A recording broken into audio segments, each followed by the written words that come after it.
보겠습니다. 그동안 고생을 많이 하셨고요. 고생을 조금만 더 하시면 될 것 같아요. 자, 오토체크는 몇 페이지입니까? 그 전까지는 우리가 어느 정도 얼추 배웠죠? 네. 끓는 점이랑 녹는 점이랑 다 배웠어요. 저번 시간에. 근데 여기서 남은 게 몇 문제가 있어. 응용 문제. 좀 앞에 있는 페이지를 잠시 좀 다시 펼쳐볼까요? 끓는 점이 녹는 점은 저 앞쪽으로 가야 될 거예요. 페이지 보면 몇 페이지죠? 맨 앞쪽에 61쪽이 61쪽? 61쪽 좋습니다. 62쪽 요거를 조금 더 집중적으로 다듬고 뒤에 걸 좀 더 진도를 나누도록 할게요. 오토책 62페이지 우리가 지금 배우는 건 몇 단원? 6단원에 있는 물질의 특성이에요. 물질의 특성은요, 물질이 어떤 물질인지 구분하는 기준이 되는 특징이에요. 맞지? 그래서 끓는 점, 어떤 물질을 끓였는데 상온에서 이 상태에서 일기압에서 어머, 끓는 점이 100도다. 이건 누구다? 물이요. 정해져 있는 거라고. 어는 점이 0도다. 이건 누구다? 물이다. 그렇지. 어는 점이 0도인 걸 통해서 누구인지 대답할 수가 있어요. 물질을 구분하는 특성으로서 기준이 되는 것들이 뭐가 있었죠? 밀도. 그렇지. 용해도 배웠죠? 그리고 또 뭐 배웠어? 그렇지. 끓는 점이랑 어는 점, 녹는 점 배웠죠. 근데 저번 시간에 배운 끓는 점, 어는 점, 녹는 점에 대해서 좀 더 심화적으로 살짝만 더 들어가면 62페이지. 여기서 말하는 끓는 점 먼저 정리하고 합시다. 자, 끓는 점은요. 어떤 것에 의해서 영향을 받을까요? 끓는 점이 달라질 수 있는 요인. 끓는 점이 달라진다. 양이 언제 달라질까요? 양을 많이 가져오면 끓는 점이 낮아지고 올라가요? 냄비에 물을 더 많이 가져와서 끓이면 끓기 시작하는 온도가 달라져요? 아니죠. 양은 상관없고 가열 시간만 달라지잖아. 네. 그러면 어떤 요인으로 끓는 점을 변화시켰어? 좀 기억나는 거 없어요? 압력밥솥. 높은 곳에서 살아날 그치 압력이죠. 압력. 그런데 이 압력이 외부 압력, 바깥에서 누르는 힘이죠. 아무튼 압력이 커질수록 뭐가 커진다? 끓는 점이 커진다라고 저번에 배운 거예요. 맞지? 조금 기억납니까? 이렇게 해서 우리가 끓는 점에 대해서 압력이 영향을 받는다라는 걸 배웠어요. 그러면 압력이 낮아질수록 끓는 점은 낮아진다까지도 우리가 얼추 외웠는데 그 대표적인 예를 한번 볼게요.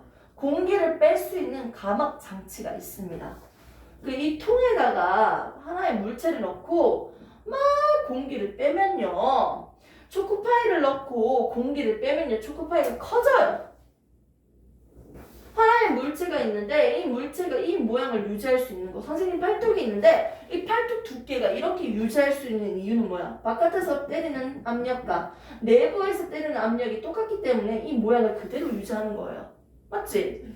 초코파이 같은 경우도 바깥에서 때리는 압력과 안에서 때리는 압력이 똑같으니까 이 크기를 그대로 유지시키는 거야. 그런데 이 바깥에 있는 공기, 이 기체를 예를 들어서 없앤다면 바깥에서 때리는 힘이 약하지, 상대적으로. 그렇기 때문에 당연히 이 물체의 크기는 더 커질 수밖에 없어요. 언제까지? 바깥에서 때리는 힘과 안에서 때리는 힘이 똑같아질 때까지 커집니다. 됐습니까? 압력이 있는데 바깥에서 때리는 압력과 안쪽에서 때리는 압력이 똑같았어요. 그런데 이 가막 장치에다가 넣어놓고 초코파이를 넣었는데 공기를 뺐어. 공기를 빼주는 장치야. 빼주면요. 밖에 있는 공기가 사라지니까 상대적으로 안에 있는 압력이 더 크죠. 그래서 이 물체의 크기가 더 커집니다. 오케이? 그런데 이게 왜요? 라고 했을 때 만일 이 가막 장치에다가 누구를 넣어준다? 따뜻한 물을 넣어준다고 한번 생각을 해봅시다. 완전 끓는 물도 아니고 한 85도, 90도짜리에 따뜻한 물을 넣어줬어요. 그럼 지금 끓고 있다 없다? 부글부글부글 그런 거 없죠? 수증기 상태가 아니고 김은 서릴 수 있지만 여전히 그렇잖아요. 따뜻한 물이잖아요. 80도, 90도. 그 감압 장치에 넣어줘 놓고 따뜻한 물 넣었어요. 그럼 90도. 아직 끓지 않아. 보글보글 끓지 않는다고. 근데 공기를 뺐어. 바깥에서 이 물을 때리는 압력이 있고요. 공기가. 맞지?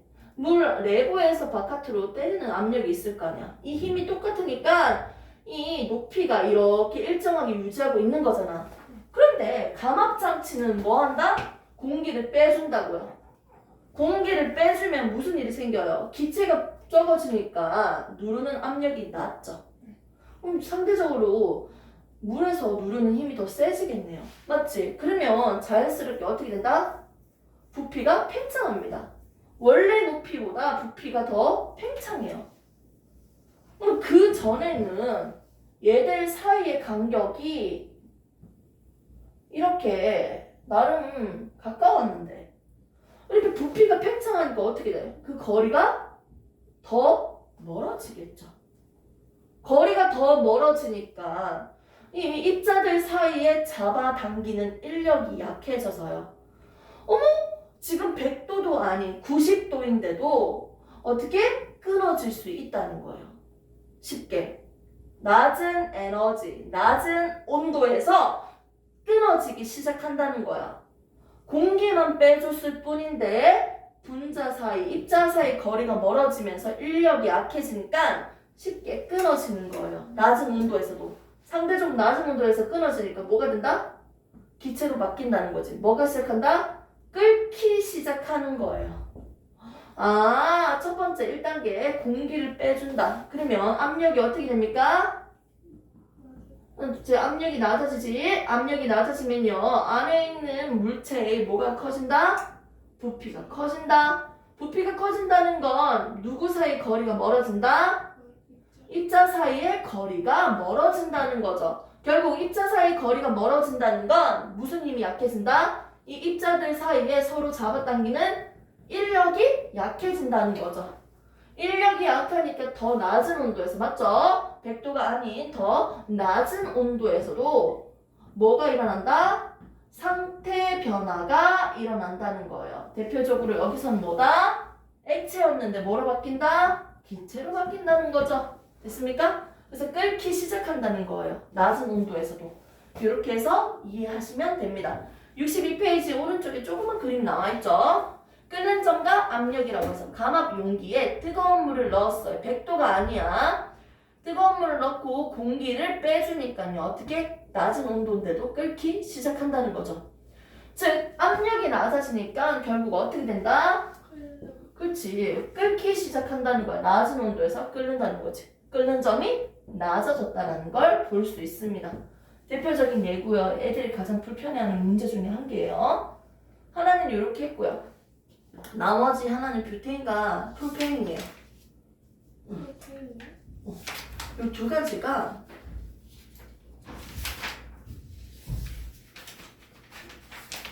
어는 점, 녹는 점, 끓는 점 이걸 이용해서 이제 분리를 할 거예요. 저 뒤에서 나오는 부분이고 이렇게 해서 우리는 지금 끓는 점에 대해서 봤습니다.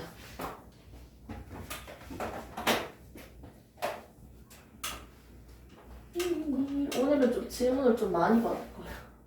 근데 질문할 게 없지? 밖에 없어. 맞지? 너무 쉽지? 아니 그건 아니고요. 문제를 좀 풀었을 텐데. 자, 페이지 한번 뒤에 한번 펼쳐볼까? 소나무를 분리. 잠시만 끌었다가 다시 올게요.